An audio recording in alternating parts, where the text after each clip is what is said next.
Gold buyers, మీ కష్టాల్లో నమ్మకమైన మీ ఆత్మీయ నేస్తం.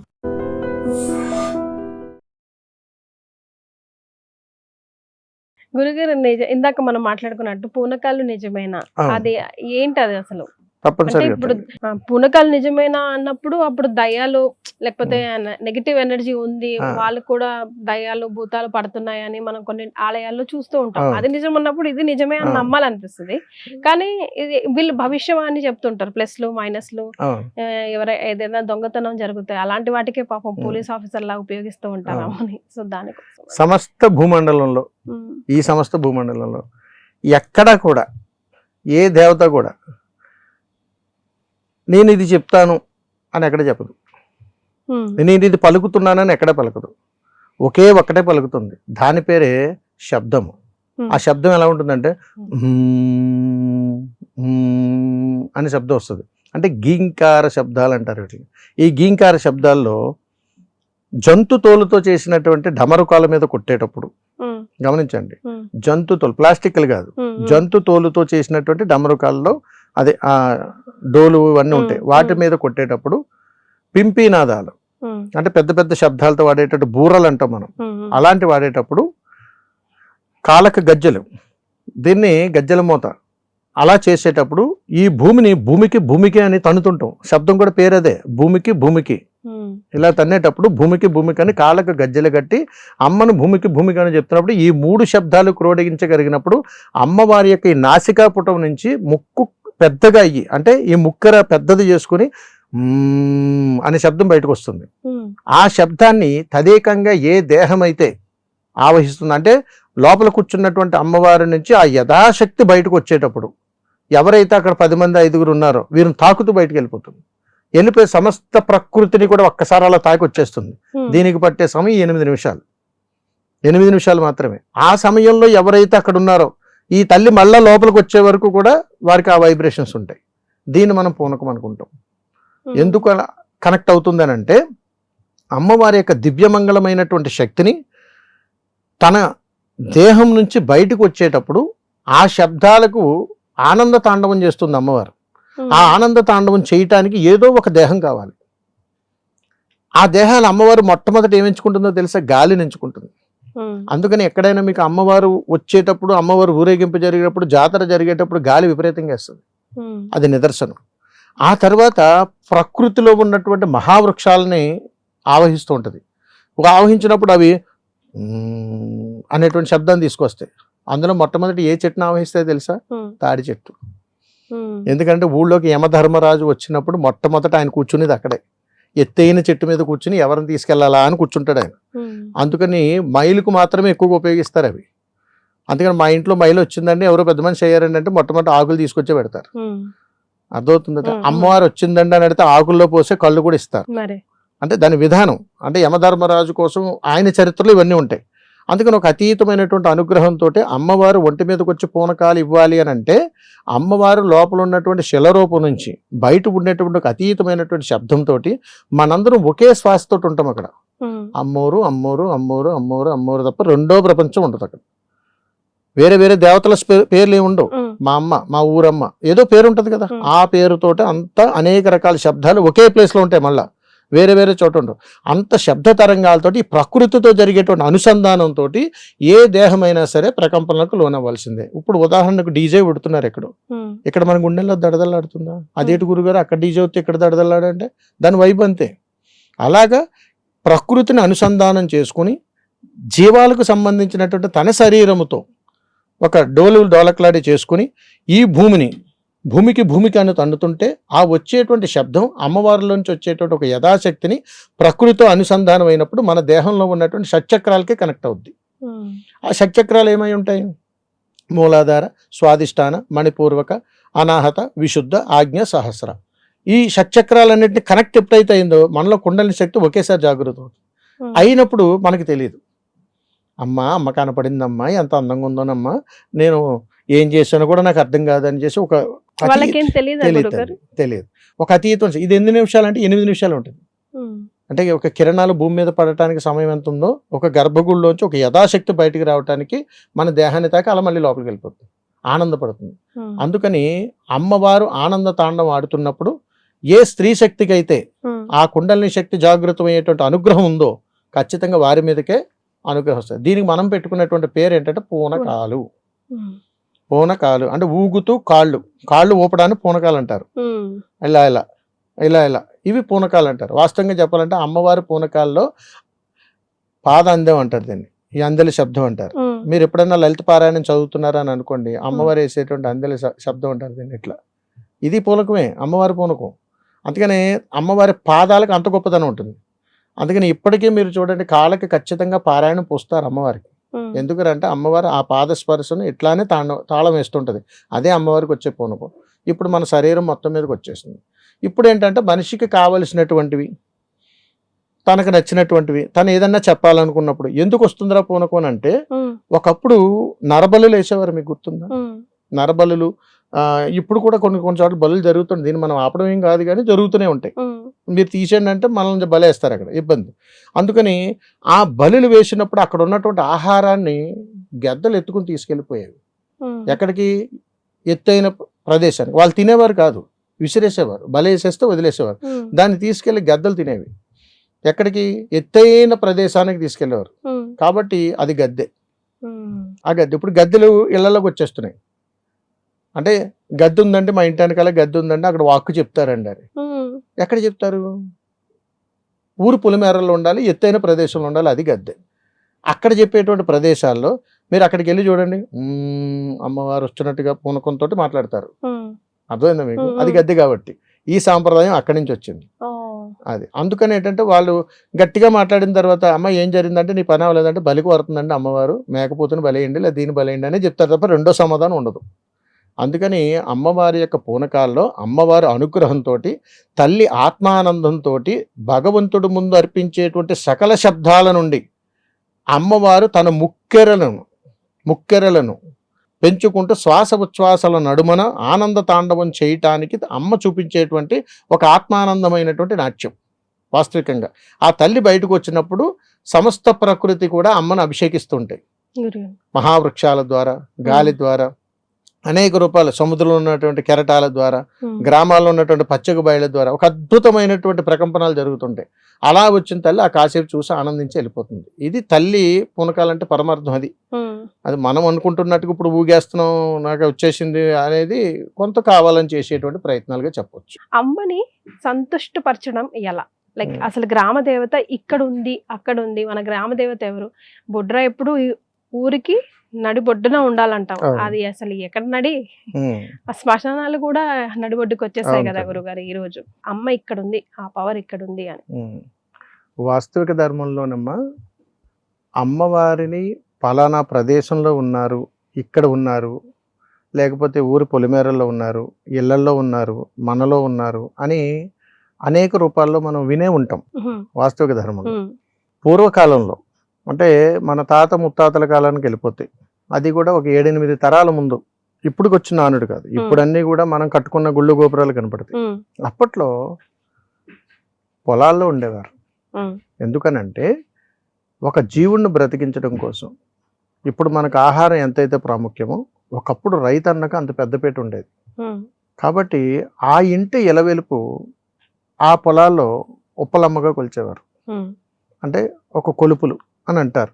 అంటే పండగకు ముందు చక్కగా పంట చేతికొచ్చే సమయానికి ఒక అద్భుతమైనటువంటి విధానంగా దానికి సంబంధించిన బంధువులందరినీ పిలిపించి చేసుకునేవారు.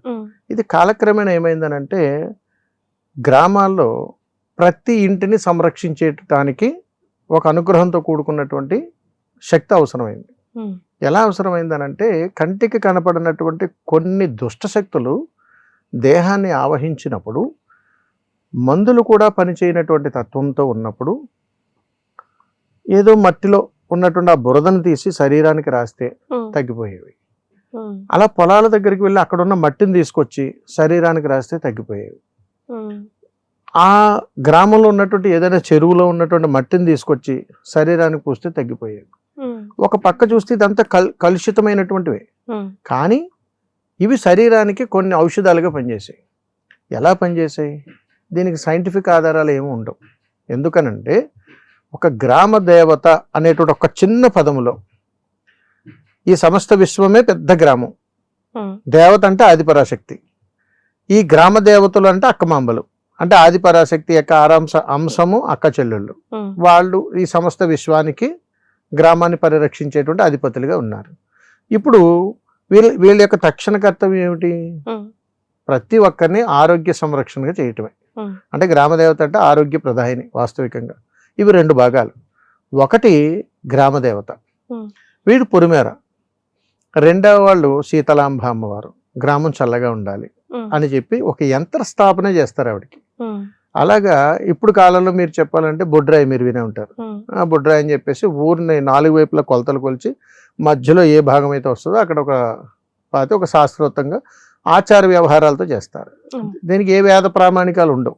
ఎందుకనంటే పూర్వకాలంలో మన సనాతన ధర్మంలో మన పూర్వీకులు మనకి చెప్పినటువంటి పరంపరలు ఇవన్నీ. అందులో ఏంటంటే అమ్మవారు ఇక్కడ ఉంటాను అక్కడ ఉంటాను అనడానికి ఏంటంటే ఈ మట్టికి ఎందుకు అంత శక్తి వచ్చింది అనంటే గ్రామ దేవతలు గ్రామాలలో ఉన్నటువంటి ఆ భూమికి ఒక యథార్థమైనటువంటి మహాశక్తి ఉంటుంది తల్లి. మీరు ఇప్పటికైనా గమనించండి. మీరు ఉదాహరణకు హైదరాబాద్లో ఉన్నారు, మీ సొంత ఊరు ఎవరు? హైదరాబాద్. మనకి ఎక్కడో పల్లెటూరు నుంచి వచ్చి స్థిరపడ్డామని అనుకుందాం. ఒక 10 రోజులు 20 రోజులు ఇక్కడ ఉన్న తర్వాత మళ్ళీ మీ ఊరు వెళ్ళండి. మీ మనసుకు మీకు తెలియకుండానే ఒక అతీతమైనటువంటి పులకరంతో వస్తుంది. అంటే మన సొంత ఊరు, మనం వచ్చామనేటువంటి భావన. అది ఎక్కడి నుంచి వస్తుంది అంటే అక్కడ ఉన్నటువంటి ఆ మట్టి నుంచి వచ్చేటువంటి గాలి మనం తీసుకున్నప్పుడు అది మన దేహం ఎప్పుడైతే దానికి కనెక్ట్ అవుతుందో మనకి తెలియకనే ఒక అతీతమైనటువంటి శక్తి దేహంలో ప్రసరణ జరుగుతుంది. అలాంటి ప్రసరణ జరిగినటువంటి అనుగ్రహం గ్రామాల్లో చాలా చరిత్ర జరిగినటువంటి విధానాలు ఉన్నాయి. వీటికి మీకు కొన్ని ఉదాహరణలు చెబుతాను.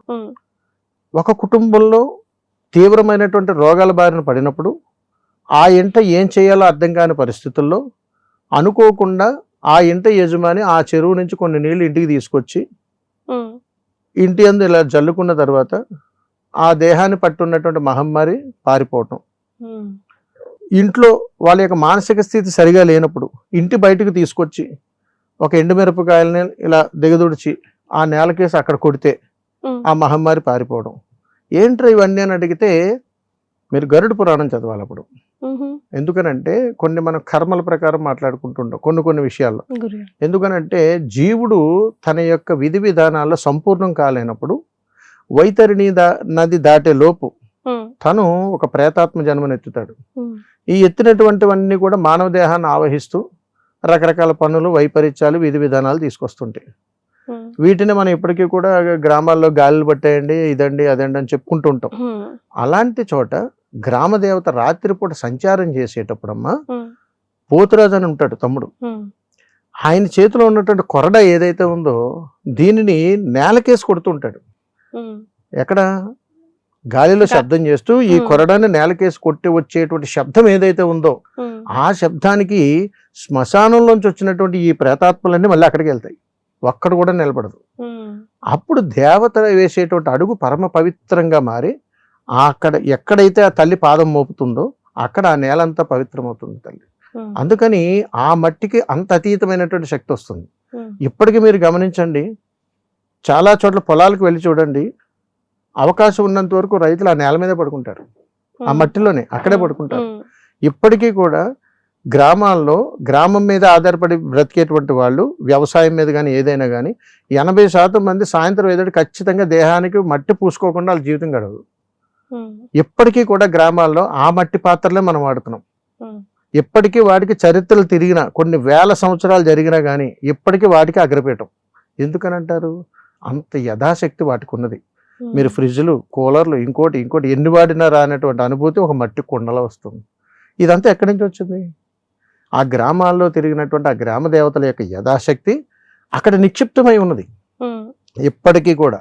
అందుకని మీరు పట్టణాల్లో ఎంతవరకు ఎన్ని తిరిగినా, ఎంత అనుభూతినో ఆ వెళ్ళాలని ఈ వెళ్ళాలని ఎక్కడ తిరిగినా రానంత అనుభూతి మీరు పల్లెటూర్లు పోయి అలాగ పచ్చిక బయళ్ళ మధ్యలో అలా పొలాల మధ్యలో ఒక గంట ఉంటారండి, ఒక అద్భుతమైనటువంటి ఆర మీకు కనెక్ట్ అవుతుంది అక్కడ. ఎందుకనంటే పల్లెటూరుల్లో కాలుష్యం తక్కువ, ప్రకృతి ధర్మం మానవుడికి కనెక్ట్ అవుతుంటుంది ఆర. అందుకని పంచభూతాల సాక్షిగా నిశ్శబ్దమైనటువంటి నిశీది ప్రయాణం గ్రామాల్లోనే ఉంటుంది. ఇప్పుడు మనం గ్రామాలు వదిలేసి అందరూ పట్టణాలు వచ్చేస్తున్నాం. కానీ పట్టణాలకు కూడా ఉంటాయి గురుగారు, ఏ కాలనీ కాలనీ ఏ వీధికి ఆ స్ట్రీట్ కు ఉంటారు గ్రామ దేవతలు. నాకు ఇప్పుడు నా పోటీ వాళ్ళకి తెలియదు. అవును, అంటే ఒకప్పుడు ఇవి పల్లెటూరులే. అంతే కదా. జనసందోహం ఎక్కడైతే ఎక్కువగా పెరుగుతుందో, ఎక్కడైతే ఆదాయం పెరుగుతుందో, ఎక్కడైతే సంచారం పెరుగుతుందో అక్కడ నివాస గృహాలు అనేటువంటి పెరిగిపోయాయి. ఆ మధ్యలో ఎక్కడో సిటీలో చూస్తే ఎక్కడో మూల బిల్డింగ్ పక్కన ఎక్కడో చెట్టు దగ్గర ఎక్కడో చిన్న అమ్మవారు కనపడుతుంది, ఈవిడే గ్రామదేవత అంటే ఎప్పుడో 50 ఏళ్ళ నుంచి ఉన్నారండి అంటారు. అదే మన పల్లెటూరు పోతే చిన్న గుడి కట్టి ఏదో ఉంటారు. ఇప్పుడున్న పరిస్థితుల్లో అమ్మవారి దేవాలయమే కడుతున్నారు. కాలక్రమేణా రోజులు మారుతున్నాయి. ఇంకొక 20 సంవత్సరాలు అయ్యేటప్పటికి ఈ దేవాలయాలన్నీ కూడా చాలా అభివృద్ధి చెందితే ఇప్పుడు మనం చూస్తున్నటువంటి స్వయంభూ పెద్ద పెద్ద పీఠాలన్నీ తగ్గిపోతాయి శక్తి. ఎందుకంటే గ్రామ దేవతల శక్తి అంత ఇంత కాదు. వీటి సమయం ఆసన్నమయ్యే సమయానికి ఇంకొక 100 ఏళ్లలో ఇదే గ్రామ దేవతల ప్రాధాన్యం ఈ గ్రామాన్ని దాటి ఆ ప్రజలకు ఎక్కడికి వెళ్ళరు. అంతటి యథాశక్తి అందులో ఉంటుంది తల్లి. మరి ఆవిడ్ని ప్రసన్నం చేసుకోవడం ఎలా గురువుగారు? తప్పనిసరిగా తల్లి, ఇది చాలా అద్భుతమైనటువంటి ప్రశ్న. చాలా మంది అడుగుతుంటారు, ఏమండి అమ్మవారిని ప్రసన్నం చేసుకోవాలంటే ఇలా ఊగాలా అండి, అమ్మవారి ఒంటి మీదకి వస్తుందా అండి అని అడుగుతుంటారు. వస్తారు. అందరికంటే కొంతమందికి. ఇందులోనూ అమ్మవారికి మొక్కులు చెల్లించుకుంటారు. పూనకాలు నిజమేనా? ఉంటాయి తల్లి, పూనకాలు కూడా ఉంటాయి. దాని విధానాలు కూడా చెప్తాను. అమ్మవారిని ప్రసన్నం చేసుకోవాలనంటే మనం అనుకుంటాం, మొక్కులు మొక్కితే, తల్లికి బలిస్తే, నమస్కారం చేస్తే, కుటుంబం అంతా కూడా కలిసి తల్లికి బూరెలు పెడితే, అన్నం పెడితే, నైవేద్యం పెడితే, ఏదైనా చేస్తే తల్లి వచ్చేస్తుందా, ప్రసన్నమైపోతుందా అని అంటే అమ్మ ఏం చెప్పిందో తెలుసా? మీరు ఇప్పటికీ హాస్యాస్పదంగా తీసుకోకండి ఈ విషయాన్ని. ప్రతిరోజు కూడా ఆ ఇంటికి ప్రసన్నం అంటే అనుగ్రహాన్ని ఇవ్వాలి అని అంటే అమ్మ తెల్లవారుజామున 3:30 సమయంలో ఇంటికి వచ్చి చూసెళ్తుంది. గ్రామాల్లో ప్రతి ఇంటికి. ఇప్పటికీ గజ్జల శబ్దం అనేటువంటి పదాన్ని గ్రామాల్లో మీరు వాడి చూడండి, మీకు అర్థమవుతుంది. ఎందుకు వస్తుందిరా అని అడిగితే ఎక్కడ అనుగ్రహం ఇవ్వాలి అని వస్తుంది. ఎలా అనుగ్రహం వస్తుందని అడిగారు మీరు. ఆ అనుగ్రహం ఎక్కడి నుంచి వస్తుందని అంటే భూమాతను అంటే పుడమి తల్లిని అమ్మ తల్లి పాదస్పర్శతో ముద్దాడుతూ గ్రామ సంచారం చేస్తుంటది. అంటే నిండు గర్భిణి ఎలాగైతే నడుస్తుందో అడుగులు అడుగు వేసుకుంటూ ఒక గ్రామ దేవత యొక్క నడక కూడా అలాగే ఉంటుంది. అంతటి యథాశక్తి అమ్మ ఎందుకు అది సంకేతం ఇచ్చిందో తెలుసా? మీరు నా యథాశక్తిని తెలుసుకునేటప్పుడు, ఒక బిడ్డకు జన్మనిచ్చేటప్పుడు నేను ఎంత జాగ్రత్తగా అయితే నేను నడుస్తున్నానో, అంటే అడుగు వేస్తే ఈ పుడమి తల్లి కూడా నొచ్చుకుంటుందేమో, అందుకని తల్లి గర్భం నుంచి వచ్చేటప్పుడు ఎన్ని పురుటు నొప్పులు పడినా తల్లి పడినటువంటి ఆవేదనతో వచ్చేటప్పుడు తల్లి గర్భం నుంచి వచ్చిన మీరు పోయేటప్పుడు భూగర్భంలోకి వెళ్తారు. అందుకని ఈ భూమిని నేను నొత్తించను. ఈ గ్రామంలో పుట్టినటువంటి నా బిడ్డలందరూ కూడా సుభిక్షంగా ఉండాలమ్మా, నువ్వు చక్కగా నీ పుడమి తల్లి గర్భంలో వాళ్ళని పొత్తెళ్లలో ఉంచుకోవాలని చెప్పి నీ మరణావేదన అనంతరం అందులో ఉంచడం కోసం అమ్మ అడుగులో అడుగు వేసుకుంటూ నడుచుకుంటూ వెళ్తుంది. అలా వెళ్ళినటువంటి తల్లి మనకి ఎలా దర్శనం ఇస్తుందని అంటే మొట్టమొదటి దర్శనం ఏంటో తెలుసా? ఏ ఇంట అయితే ఆడబడుచు ప్రతినిత్యము కూడా పాదాలకు పారాయణం రాస్తుందో పసుపు ద్వారా, ఆ ఇల్లు అంటే అత్యంత ప్రీతికరం ఆ తల్లికి. అందుకని ఈ గ్రామ సంచారం చేసేటప్పుడు అమ్మవారు ఆ ఇంటికి వచ్చి ఆగిపోతుంది. దీన్ని 2 భాగాలుగా చెప్పారు. ఒకటి, హరిద్ర చూర్ణాన్ని పాదాలకు పారాయణంగా రాసినటువంటి అద్భుతమైనటువంటి దర్శనం ఒకవైపు అయితే, ఆ ఇంట యందు నిర్మాణమై ఉన్నటువంటి సింహద్వారానికి పసుపు రాసి ఉన్నటువంటి గడపను చూసిన అమ్మ ఆగిపోద్ది, కదలదు ఇంక అక్కడి నుంచి. ఆ విధంగా అమ్మవారు అద్భుతమైనటువంటి దర్శనాన్ని మనకిస్తారు. అంటే గ్రామాలలో ఇప్పటికీ కూడా ప్రాచుర్యం ఉన్నటువంటి సాంప్రదాయం ఏంటంటే కాళ్ళకి పసుపు తప్పనిసరిగా రాసుకుంటారు. దీనికి అనుగ్రహం ఏంటంటే ఆ ఊర్లో గ్రామదేవత ఉంది, ఇంతకు మించి ఇంక నిదర్శనం అవసరం లేదు. ఎవరింటికైనా మీరు వెళ్ళి చూడండి, గ్రామాల్లో కాళ్ళకి పసుపు రాసుకుంటే అమ్మ ఎందుకు రాసుకున్నావమ్మా అని అడిగితే ఏమోరా మా అమ్మ చెప్పింది, మా తాత చెప్పారు ఇలా రాసుకోవాలని అన్నారు అంటారు తప్ప క్రిమికీటకాలకి ఇది అది అని ఇప్పుడు యాంటీబయాటిక్ అని మనం మాట్లాడుకున్నట్టుగా చెప్పలేరు వాళ్ళు. ఎందుకనంటే అమ్మవారికి ఇష్టం పసుపు రాసుకుంటే తల్లి చల్లగా చూస్తుందట అనేటువంటిది విధానం. అందుకని అమ్మ పలానా ప్లేస్లో ఉందని చెప్పడానికి అర్థమే ఈ పారాయణ పసుపు. ఈ పారాయణ పసుపు ఏ గృహంలోనైతే నడుస్తుందో అక్కడ ఖచ్చితంగా తల్లి ఉంటుంది. దీనికి నిదర్శనం ఆ ఇంట్లో అమ్మవారు ఉందని కొలువు చేసుకోవడానికి ఏ విగ్రహాలు పెట్టరమ్మా, ఏ గ్రామ దేవతకు రూపం ఉండదు. అందుకని ఏం చేస్తారో తెలుసా, అంత పసుపును గోడలకి ఇలా ముద్దగా చేసి 3 నామాలుగా చేసి ఈవిడ అమ్మవారి తల్లి అని చెప్పి నమస్కారం చేస్తారు. అంతటి యథాశక్తి మనం గుండెల్లో పెట్టుకుంటాం. అంటే అమ్మ ఇలా ఉంటుంది అని చెప్పడానికి లేదు, కానీ ఆ యథాశక్తిని గుర్తించడానికి ఉపయోగపడగలిగేటువంటిది పసుపు. అందుకని శుభకార్యానికి రాస్తారు, అశుభకార్యానికి రాస్తారు, దైవ సంకల్పానికి రాస్తారు, పంపించేటప్పుడు కూడా పసుపు రాసే పంపిస్తారు. ఎందుకనంటే అంతటి యథాశక్తి అందులో ఉంటుంది. నేనేనమ్మా నేనే అని చెప్పడంలో ఇప్పటికీ మీరు గమనించండి, ఎక్కడైనా గ్రామదేవత వచ్చింది ఒంటి మీద పూనిందంటే ఏ నీళ్లు పోస్తారు? పసుపు నీళ్ళు. శాంతించడానికి కూడా పసుపే పెట్టడం. అమ్మవారిని అభిషేకం చేయాలంటే పసుపు నీళ్ళు. నీ ఇంటి శుభకార్యాలు జరుగుతున్నాయంటే ఆ గడపను గౌరవించాలంటే పసుపు నీళ్ళు. ఎందుకమ్మా అంటే అమ్మవారు ఉంది అని చెప్పడంలో ఇంతకంటే నిదర్శనం ఏం లేదు. ఆవిడ వచ్చి కూర్చుని నీతో మాట్లాడి నాతో మాట్లాడి మనతో కలిసి కూర్చుని భోజనం చేయక్కర్లేదు తల్లి, నేను ఉన్నానని చెప్పడంలో పరమార్థత. అది మనం పట్టుకోగలగాలి. ఇది మన తాత ముత్తాతలు పట్టేసుకున్నారు, మనం పట్టుకోలేకపోతున్నాం. అది అందుకని ఈ ప్రశ్నలు వస్తున్నాయి. And for more videos, please subscribe to iDream. Please subscribe to iDream. Please subscribe iDream. And please subscribe to iDream. For more videos, subscribe to iDream. please like, share and subscribe to the channel. Congratulations, iDream. Subscribe to iDream. Subscribe to iDream. So subscribe to iDream Media. iDream ki iDream team andarki huge congratulations. Please subscribe iDream Media. Please subscribe to iDream. Subscribe iDream. Please subscribe to iDream. iDream అంటే నా కళల ఛానల్ను subscribe చేసుకున్న నోరు తిరుగుతలేదు, మీరైతే గంట గుర్తు కొట్టండి. For more such videos, please subscribe to iDream. Subscribe to iDream. Please subscribe to iDream. Please subscribe iDream Media. Please do subscribe to iDream. Please subscribe to iDream Media. For best entertainment and information, please subscribe iDream. And don't forget to subscribe to iDream.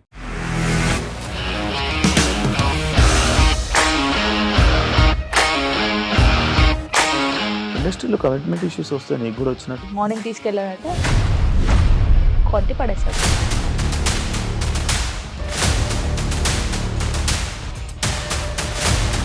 కూడా చూడలేదు ఈ cinema అని చెప్పడానికి కూడా చాలా ధైర్యం కావాలి. అది నిజం కదా, దాంట్లో ధైర్యం ఏంటి? ఇది నెక్స్ట్ డే ప్లేట్ మార్చేస్తే తప్పు కదా. As of now, we are comfortable this అని నేను అనుకుంటున్నాను. రష్మిక గారిది మీది ఒకే ఊరంట కదా.